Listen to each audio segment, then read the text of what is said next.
Welcome to Catholic News World.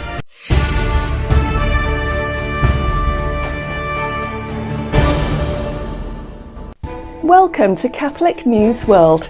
Please subscribe to our channel. My name is Steph. Here are this week's breaking news headlines. The world's oldest person has died. A nun from Brazil, who became the world's oldest person at the age of 116 years, died just weeks before turning 117. Brazilian sister Ina Canabaro Lucas has died at the age of 116. The title of the oldest living person now passes to 115-year-old Ethel Caterham from Surrey in England. Ina Canabaro Lucas took the titles of oldest woman living and oldest person living following the death of Japan's Tomiko Ituka. Sister Ina Canabaro Lucas, the oldest nun in the world, turned 116 on May 27, 2024, in Rio Grande do Sul, Brazil. Her secret to her long life is to pray, she explained. I pray the Holy Trinity every day for all the people of the whole world. The nun lived in Porto Alegre, in the welcome house Santo Henrique de Osso next to the provincial house of the Teresian Sisters of Brazil. It is the religious order to which she was received at 19 years old, in 1927. Sister Ina was also the oldest person in Brazil and Latin America, according to the Gerontology Research Group, and the oldest person in the world. Another nun, named Sister Andre, born as Lucille Randon, lived to be 118 years old and 340 days. She was born in France in 1904 and died on January 17, 2023. She was the world's oldest verified living person at the time of her death. Sister Andre was the oldest nun known to the public that ever lived. Please subscribe to our channel. Cardinal Timothy Dolan and Bishop Robert Barron have been appointed to the White House Religious Liberty Commission by U.S. President Donald Trump.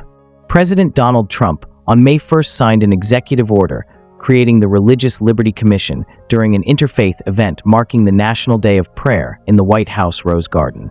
Texas Lieutenant Governor Dan Patrick was named as the commission's chair and Dr. Ben Carson as its vice chair. Ryan Anderson, president of the Ethics and Public Policy Center, the Reverend Franklin Graham, Pastor Paula White, and television personality Dr. Phil McGraw are among its other members.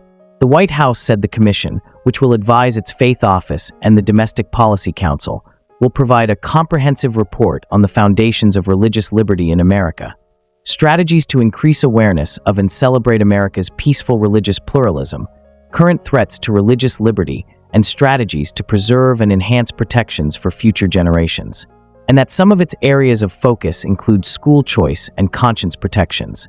In comments at the event, Trump said his administration defends people of all faiths, their religious freedoms, at home and abroad. Bishop Barron wrote on X, I am grateful to President Trump for appointing me to serve on the Commission on Religious Liberty.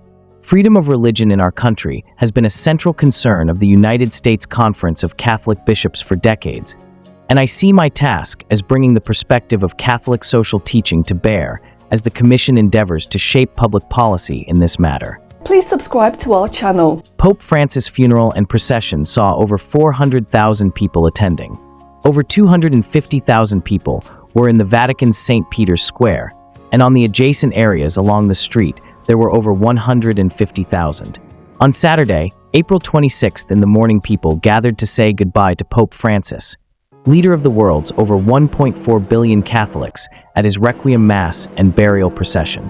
The solemn and moving celebration was presided over by Cardinal Giovanni Battista Re, who was joined by about 250 cardinals, patriarchs, 750 archbishops and bishops, 4,000 priests, and consecrated religious.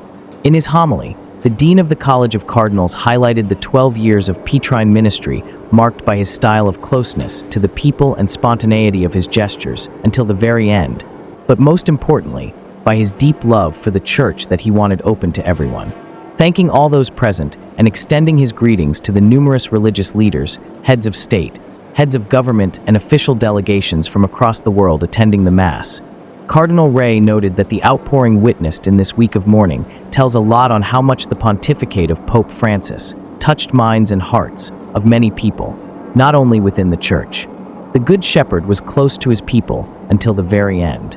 Key world leaders and royals who attended the funeral included Javier Milei, the President of Argentina, Pope Francis's home country, Italy's Prime Minister Giorgia Meloni, and President Sergio Mattarella. Many royalty, including King Philippe and Queen Mathilde of Belgium, Queen Mary of Denmark, Prince William of Wales, King Abdullah II and Queen Rania of Jordan, King Letzi III of Lesotho, Prince Alois and Princess Sophie of Liechtenstein, Grand Duke Henri and Grand Duchess Maria Theresa of Luxembourg, Prince Albert and Princess Charlene of Monaco, Crown Prince Haakon and Crown Princess Mette-Marit of Norway, King Felipe VI and Queen Letizia of Spain, King Carl XVI Gustav and Queen Sylvia of Sweden. Leaders from various countries included U.S. President Donald Trump and his wife Melania, former U.S. President Joe Biden and his wife Jill, Philippines President Ferdinand Marcos Jr., Ukraine President Volodymyr Zelensky, Brazil President Luiz Inácio Lula da Silva, United Kingdom Prime Minister Sir Keir Starmer, India's President Draupadi Murmu, Poland's President Andrzej Duda, European Union Commission President Ursula von der Leyen, German President Frank-Walter Steinmeier and Chancellor Olaf Scholz, Ecuador President Daniel Noboa, Ireland's Prime Minister Michael Martin, New Zealand Prime Minister Christopher Luxon, United Nations Secretary-General Antonio Guterres, China's former Vice President Chun Chin-jen, Hungary President Thomas Suliak and Prime Minister Viktor Orban, European Council President Antonio Costa, Felix Tshisekedi, President of the Democratic Republic of Congo, and many others. Concluding the moving homily, Cardinal Ray said, "Dear Francis, we now ask you to pray for us. May you bless the Church, bless Rome, and bless the whole world from heaven, as you did last Sunday from the balcony of this basilica, in a final embrace with all the people of God, but also embrace humanity that seeks the truth with a sincere heart and holds high the torch of hope." Following the funeral, the Pope's mortal remains were taken for a last Pope mobile ride to Rome's St. Mary Major Basilica. Although uncommon, 7 popes are buried in the basilica, which was often visited by Pope Francis before his apostolic journeys. Pope Francis was buried in a stone tomb in the basilica. Please subscribe to our channel. Sanctioned Cardinal Becciu renounced claim to conclave participation. Cardinal Giovanni Angelo Becciu, who had previously asserted his right to attend the conclave, has announced he will obey the will of the late Pope Francis, renouncing his participation in the conclave to elect a new pope, which begins on May 7, 2025.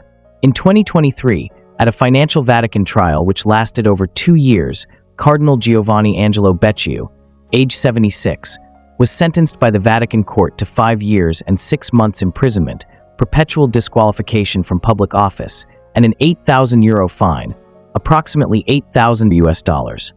Becciu has consistently maintained his innocence. Vatican News released that the Italian cardinal released a statement on Tuesday, April 29, saying, "Having at heart the good of the Church, which I have served and will continue to serve with faithfulness and love, and in order to contribute to the communion and serenity of the conclave, I have decided to obey, as I have always done, the will of Pope Francis not to enter the conclave, while remaining convinced of my innocence."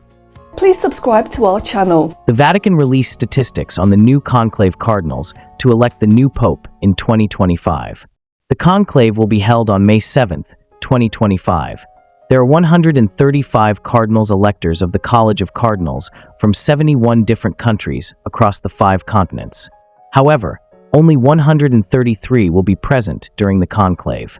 The Vatican released that over 3/4 of them, 108, were appointed by Pope Francis, while 22 were created by Benedict XVI and 5 by St. John Paul II, making them the veterans of the conclave. Cardinals who are 80 years old and over may be part of the College of Cardinals, but are not eligible to vote in a conclave. Pope Francis, during the 12 years of his pontificate, appointed a more diverse College of Cardinals, making it a less Eurocentric and a more international body. This reflected both the late Pope's personal inclination to shift the center of gravity of Catholicism toward the global South, with a focus on the peripheries, and the broader trend that the Church of the future will likely have an increasingly non-European face. However, Europe still carries a significant weight in the College of Cardinals. The Old Continent is represented by 53 cardinal electors, some of whom head dioceses and archdioceses in non-European countries, or serve as apostolic nuncios abroad or in the Curia, with Italy still having the largest number, 19, followed by France, 6, and Spain, 5. 37 cardinals come from the Americas, 23 from Asia, 18 from Africa, and 4 from Oceania.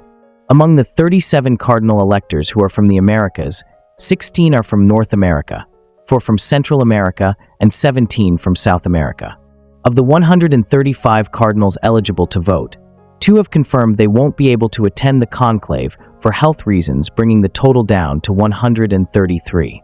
Cardinal Antonio Canizares Lavera, of Spain, age 79, Archbishop Emeritus of Valencia, and Cardinal John Nju of Kenya, age 79, Archbishop Emeritus of Nairobi, will not attend due to health reasons. Originally, Cardinal Vinko Puljic had decided not to attend. The 79-year-old Archbishop Emeritus of Sarajevo, Bosnia and Herzegovina, but upon receiving clearance from his physician, he now plans to participate. Watch our program every Friday at 7:30 p.m. Thanks for watching, and please subscribe to Catholic News World's channel. God bless.